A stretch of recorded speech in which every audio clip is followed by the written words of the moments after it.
Alors je vous avoue tout de suite, oui c'est vrai, il y a un peu de gueule de bois ce matin. Et non, n'imaginez rien, ça n'a rien à voir avec les fêtes. C'est tout simplement que tout le football, tout le monde du football est en deuil un peu aujourd'hui avec la disparition de Pelé à 82 ans. Pelé le mythe, Pelé la légende, Pelé le roi.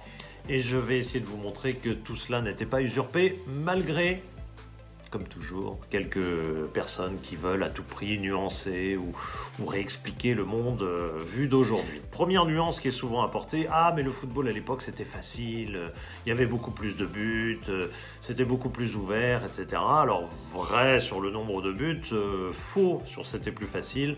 Regardez sur YouTube quelques images des attentats qui étaient réalisés sur Pelé et vous comprendrez très vite qu'il ne bénéficiait pas, le joueur brésilien ne bénéficiait pas du tout de la protection arbitrale dont peuvent bénéficier les attaquants de notre époque. Deuxième critique qui est faite, les datas, les fameuses datas, les sacro-saintes datas qui permettraient, paraît-il, de comparer tout, les choux, les carottes et puis les joueurs de toutes époques, et vous allez voir que c'est très difficile. Et notamment, il y a un chiffre qui a toujours fait un peu polémique, c'est le chiffre de 1281 buts, les buts qu'officiellement Pelé aurait marqués.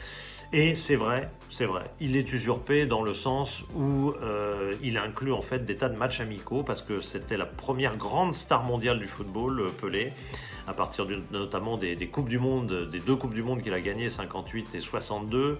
Mais pour revenir donc à cette période où il est une star mondiale incomparable, eh bien, le Santos FC, son club, fait des tas de tournées mondiales.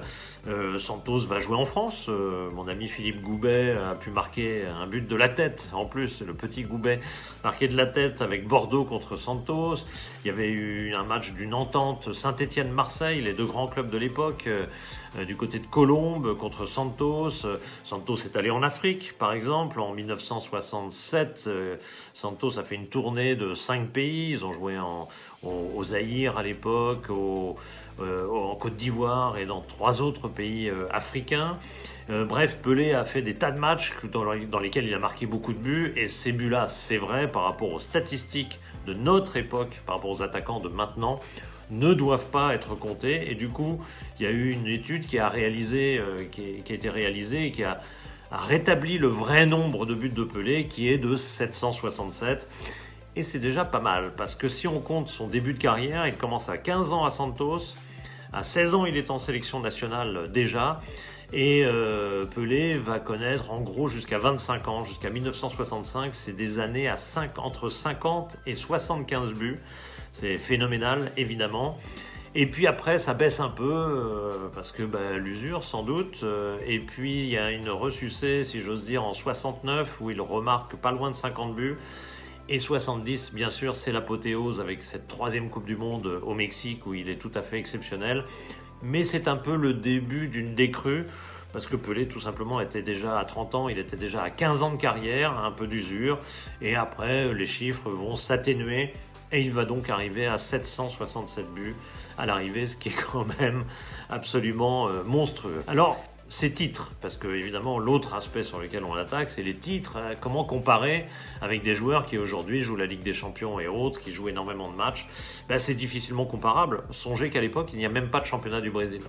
C'est-à-dire que Pelé joue et a gagné 10 fois, par exemple, le championnat de São Paulo. Il a gagné 4 fois le tournoi Rio-São Paulo, qui était une sorte de championnat du Brésil de l'époque, mais c'était quand même un tournoi seulement. Et il a gagné 5 fois la Coupe du Brésil. Et puis quand même, là c'est comparable avec notre époque, 2 Copa Libertadores avec son équipe de Santos en début de carrière. Donc voilà, c'est pas facile de comparer tout cela. Et il faut considérer un peu au cas par cas, tout cela n'est pas évident. Et puis il y a eu sa fin de carrière, toute fin de carrière, où il est allé au Cosmos de New York, mais là c'était plus un peu Hollywood, si j'ose dire, même si c'était à New York. Et il a gagné un titre de champion des États-Unis, mais évidemment rien de comparable avec nos championnats européens et autres dans ce domaine.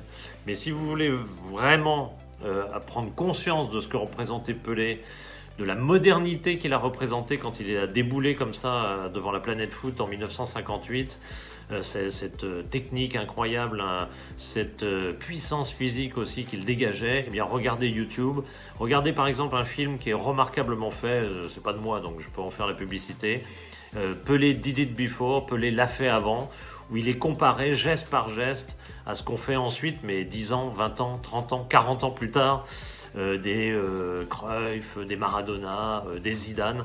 Cette vidéo, elle est absolument édifiante de l'immense perte que nous déplorons aujourd'hui. À ciao donc à Pelé, le mythe, oui, c'était un mythe, c'est une légende également, et c'était bel et bien le roi Pelé.